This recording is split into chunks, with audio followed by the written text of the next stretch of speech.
Barakati Yahweh, Barakatha, Yahushua, Barakati Yahweh, Barakatha, Yahushua, Bashem, Rakakwadash, double honor to the apostles, the elders, salutations to you, sincere brothers, teaching in truth and in sincerity. This lesson will be entitled Elijah as Abba Bivens. Lord will, you are edified. Malachi 4 and 5. Behold, I will send you Elijah the prophet before the coming of the great and dreadful day of the Lord Yahweh. If you can receive this in the spirit, right, it only makes sense that this is referring to Elijah as Abba Bivens through the process of reincarnation, right? A huge indicator is the coming of the great and dreadful day. This is referring to our time frame now, beginning when Elijah came back as Abba Bivens. Let's focus on dreadful according to the Hebrew.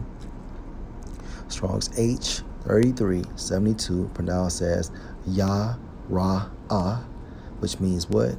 To fear, be afraid, be awed, to stand in awe of. Referring to the second coming of Yahushua, right? Yahushua is coming back in the state of a lion. Remember, he said, I will not meet you as a man. Now remember, when Elijah was the forerunner for Yahushua, Yahushua came as that lamb-like status. However, when Elijah came back as Abba Bivens and foreran for Yahushua, Yahushua is coming back on earth in that lion state. Okay? Now, the focal point, dreadful day. What precept comes to mind? Let's get Isaiah 63 and verse 1. Who is this that come from Edom with dyed garments from Basra? Referring to America. This that is glorious in his apparel, traveling in the greatness of his strength, to stand in awe of, right? Referring to that dreadful day, the coming of that great and dreadful day. I that speak in righteousness, mighty to save.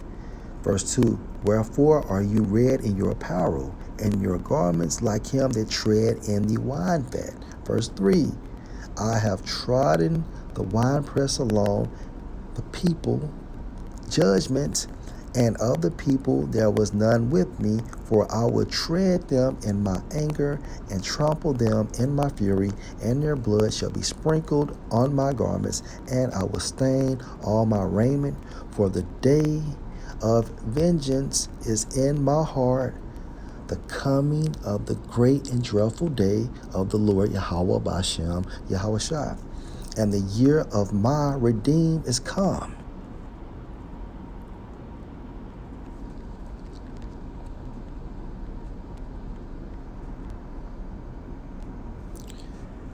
It only makes sense from a spiritual perspective. This prophecy, okay, is referencing Elijah as Abba Bivens. When Elijah came back as Abba Bivens and foreran for Yahushua, okay.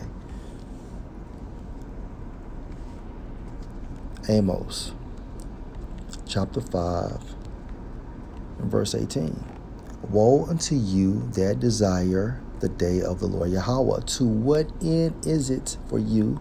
The day of the Lord Yahweh is darkness and not light, as if a man did flee from a lion, and a bear met him, or went into the house and leaned his hand on the wall, and a serpent bit him. Verse 20, shall not the day of the Lord Yahweh be darkness and not light? Hence, the coming of the great and dreadful day of the Lord. and no brightness in it. One more precept. Revelation 1:7. Behold, he, referring to Yahushua, come with clouds, referring to chariots, and every eye shall see him, and they also which pierced him, and all kindreds of the earth shall wail because of him, even so Tawab. And this is also referring to the coming of that great and dreadful day. Back in Malachi 4:5. So from a spiritual perspective, this only makes sense. This is referring to Elijah coming back as Abba Bivens, right? Verse 6.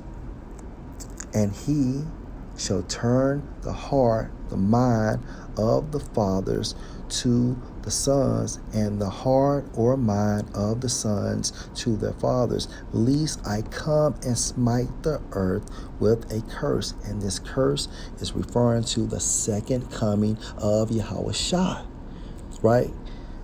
And he shall turn. Turn means what? Also meaning convert, right? Now let's focus on heart.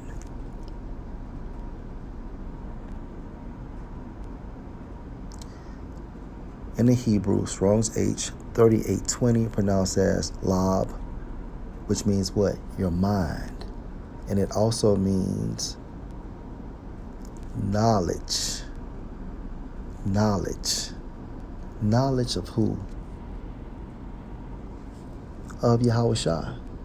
Now, as time progresses, best believe through the Holy Spirit, our knowledge base of Yahushua has increased. Revelations has increased. However, this was all initiated by when Elijah came back as Abba Bivens.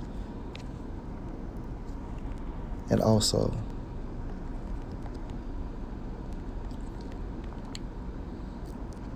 Matthew 3:4. And the same John had his raiment of camel's hair, and a leathern girdle about his loins, and his meat, meaning food, was locusts and wild honey. Now, I want to say Apostle Tahar said back in the day, right, during the Passover, that Abba Bivens was eating locusts. Okay, he was eating locusts. Further proof that Abba Bivens was Elijah, and Elijah was also John the Baptist. And it's all spiritual. It's all spiritual if you can receive it. If you can't, fine and dandy. Last precept, Hebrews 11:1. Now faith is the substance of things hoped for, the evidence of things not seen. And this faith has to be inspired by the Holy Spirit. So, Lord will, you are edified. Shalom.